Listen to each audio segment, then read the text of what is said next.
Masyado na po silang nagmamagaling, pabida.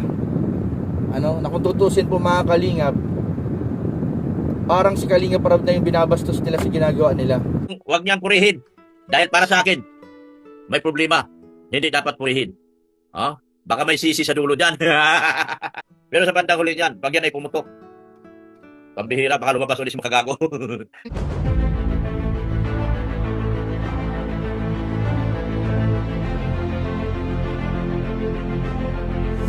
Ayun, shoutout guys, muli po, welcome to my YouTube channel. Ito po si Kuya July, ang inyong katugang, ang inyong kalingap na muling buwabati po sa inyo ng magandang araw, magandang gabi. Sang sulok man po tayo ng mundo naroon at sa araw na ito, panibagong vlog po tayo. Gusto ko lang pong gawan ng reaction video, yung opinion po ni Kuya Jens, dahil napansin po natin, hindi po siya nakapagpigil. At nakita naman po natin, yun po ay para ipagtanggol itong mga beneficiaries po ng Team Kalingap at ang kanyang pinapatamaan, yung dating kasamahan niya po sa K-Boys. Alamin po natin, ano nga ba yun? Sino nga ba siya? At ano nga ba ang piglalaban po ni Kuya Jens? May punto ho ba siya or wala? Maya-maya po yan ng konti. Pero bago po yun, siyempre paalala po muna si Kuya July. Baka sakaling meron po ditong hindi nakasubscribe sa ating YouTube channel, huwag natin kalimutan. July Paunil. Tapos, pakipindot lang po yung notification bell button para lagi po tayong updated sa aking mga video upload. Tapos yung ating Facebook page po, July Paunil 2.0, pwede po nating i-follow at saka po pwede pong i-like. So maraming salamat po sa inyong lahat. At kung okay lang, sina Kuya Bal Santos Matubang, Kalingap Rab, pakisuportahan po sila, yung kanilang YouTube channel, huwag natin kakalimutan, lagi po nating panoorin. At pwede po nating isama yung ating mga kasama naman sa Team Kalingap, mga Lingap Partners. So maraming salamat po sa inyong lahat. Ngayon tuloy na po tayo, pag-usapan na po natin itong patungkol po sa reaction po ni Kuya Jens, mga kabayan po natin. Bagamat nung mga nakarang araw, kahapon kanina, napapansin po natin maraming kumakalat po sa Facebook ng mga short clips na kung saan nga po ang pangalan ni Carla ay nadadawit dito nga po sa mga nagkaroon po ng issue doon sa scouter dito sa Team Kalingap at saka po yung love team na hindi po pinapareaksyonan po sa ngayon. Alam naman po natin na medyo lumalaho talaga yung usapin po dyan at nagkakapersonalan din po yung iba. Pero napansin naman po natin yung kabilang side masyadong agresibo. Pero sa kabilang side ho ay okay na. Kumbaga ho ay nagmo-move on na. Kaso nga lang po sa pagkakataong ito, nadawit naman ho si Carla, yung isa rin po sa mga angels. Ang dating po dito ay parang meron din pong hindi magandang nangyayari. Pati po sa part ng nag-handle, hindi okay. Pati dito po sa beneficiary na si Carla, parang may malalim ho na nakalihim. Na ang dating sa kanila ay malaking pasabog. So medyo ho hindi maganda ho talaga ang nangyayari mga kabayan po natin. Kaya po siguro si Kuya Jens ay nakapagsalita. Siguro ho, ipi-play ko ho sandali yung reaction po muna ni Kuya Jens. Ito po yun. Alam po natin na bawal pong reaksyonan na yung mga umalis. Yung mga umalis na K-Boys, bawal ng reaksyonan, bawal na po makialam doon, Kaya nga ilang araw na rin tayo yung umiiwas po doon na matapik sila mga kalingap. Subalit dito sa lumabas pong video clip, sa video clip po na lumabas, galing po sa live kahapon ng isa sa mga umalis. Ng isa sa mga umalis po mga kalingap. Ay tila ba may patama po mga kalingap kay Kalingap Edu at dinamay rin po ang nananahimik na isang Kalingap Angel po natin na si Carla. May dinamay po mga kalingap, rinig po mga kalingap, pinagtatawanan pa na para bang meron silang mga nalalaman na kung di natin maintindihan kung ano. At tila ba mga kalingap nagyayabang pa, ang yayabang mga kalingap, nagyayabang pa na parang kala mo kung sinong nakakaalam ng mga lahat ng bagay mga kalingap. Dapat mga kalingap, wala na sila sa kalingap, hindi na sila nakikialam.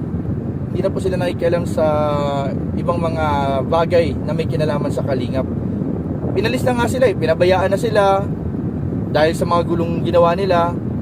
Tapos magsisimula naman sila ng panibagong gulo. Nakialam na nga sila dun sa isang angel na tahimik naman sana yung buhay, nakialam na. And then ito na naman, makikialam na naman sa isa pang angel na hindi naman nasakop ng kanilang, sabihin natin mga kalingap, yung mga nasasakupan nila ng mga bagay. Hindi na nila sakop yun Kumbaga kay Kalingap Rab na yun na na scope. Kumbaga si Kalingap Rab na may hawak, ang Team Kalingap na may hawak nung mga usapin patungkol po sa ibang Kalingap Angels, sa ibang love team, sa Team Kalingap. dapat di na sila nakikialam, di na nila sakop yun mga kalingap. Pero ito nga, sa live nga mga kalingap kitang kita, rinig na rinig po natin na para bang nananakot or para bang nagbabanta or para bang may pagyayabang po mga kalingap na sinasabi na dahil nga siguro sinabi ni Kalingap Eds na buti pa daw si Carla ay tahimik lang, para bang di ko alam kung anong ibig sabihin nitong umalis na kalingap na to Pinananahimik naman po yung angel na kalingap beneficiary, tapos bigla-bigla nilang papangalanan, idadrop name pa nila, di ba? Foul na po masyado, sobrang foul na po. Labas na po sa nila yun, labas na sa nasasakupan nilang mga bagay. Masyado na po silang nagmamagaling, pabida. Na kung tutusin po mga kalingap, parang si Kalingap Rab na yung binabastos nila sa ginagawa nila. Na parang Team Kalingap na yung kanilang binabastos sa ginagawa nila mga kalingap. So ayun mga kabayan po natin, maliwanag din po yung mga sinabi po ni Kuya Jens at kitang-kita ho natin, minamalasakit niya po yung mga beneficiaries at saka po si Kalingap Rab. Siyempre ho, hindi tayo magtataka kasi si Kuya Jens po at saka si Kalingap Rab ay talagang magkaibigan yan. Noon pa man. Kaya kahit sino ho, hindi ho talaga yung pababayaan. Kahit na sinasabi nga po ni na Kuya Bal Santos Matubang na wag nang patulan yan kasi kumbaga kabisado na po yung galawan, hindi ho nakaiwas po si Kuya Jens mga kabayan po natin. Kaya inintindi po natin. Kaya para lalo po nating maintindihan si Kuya Jens, pakinggan ho natin yung kanyang plenay. Kumuha po siya ng mga short clips.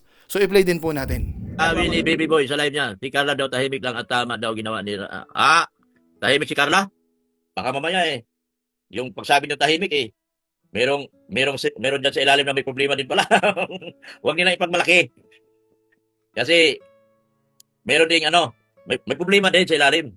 Kawawa nga Kung na-handle ko ng mabuti yan, tapos makatapos sana yan ng maayos. Kaso hindi ko na-handle ng mabuti yan. Ang role nila daw, may dyan. Huwag niyang purihin. Dahil para sa akin, may problema. Hindi dapat purihin. Baka may sisi sa dulo dyan. Baka may sisi sa dulo dyan. Ano na naman kayo palabas niyo sa dulo? Kapag yan ay naging talaga, pag pumutok yan. May puputok dyan, panibago dyan. Huwag niyo sabihin tahimik lang. Huwag niyo sabihin tahimik lang. May nakatagong lihim dyan. Baka may pumutok yan. Magkanya-kanya naman kayo tago at saka kanya-kanya ng katwiran. Meron pa yan. Marami akong kwento pero hindi ko alam. Ayaw ko ilabas kasi paninira na. Ang akin ay yung pag-alis lang natin at tinanggap natin. Pero ayaw ko ilabas.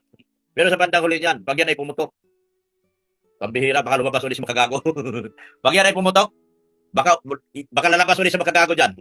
Regarding dyan kay alaga kung di ko nalagaan. So ayun mga kabayan po natin, iyon po yung mga kumakalat po ngayon sa Facebook na short clips na sinasabi ho nung dating K-Boys or scouter na umalis na sa Kalingap at ang dating ho ay diretsahang naninira po sa Team Kalingap. Ito nga po si Carla ho ang tinitira sa ngayon na alam naman po natin na napakatahimik nga nung tao Sa kung pagbalagay na ho natin, may mga bagay-bagay ho na hindi maganda. May karapatan ho ba siya na siraan? Di ba ho? Dapat sana, concentrate na lang doon sa mga plano nila sa buhay. Halimbawa, kung sa palagay nila, yung kanilang na-scout ay pag-aari na nila, ay bahala sila sa buhay nila. Pero sana naman, wag na makialam sa Team Kalingap. Kasi hindi po yun magugustuhan ng mga viewers natin. Isang pagkakataon, natulungan ng Team Kalingap. Kahit sinasabi na hindi maninira sa Kalingap. Pero ang totoong nangyayari ay diretsahang naninira, mga kabayan po natin. Kaya ang panawagan po natin dito, sa tingin ko lang po, doon tayo sa ikakatahimik. Magkanya-kanya na. Kung anong gustong i-content ninyo, bahala kayo. Ang Kalingap, bahala na rin. Huwag nang pakialaman po yung iba. Kasi kitang-kita ho natin na puro views po tayo. Bakit humihina na ba? Para makialam naman tayo sa ibang trending ng Team Kalingap. So pasensya po kayo. Napapansin lang po kasi natin, parang kino-complicate po natin yung mga bagay-bagay. Dapat sana kung talagang magaling tayo, patunayan natin na magaling tayo.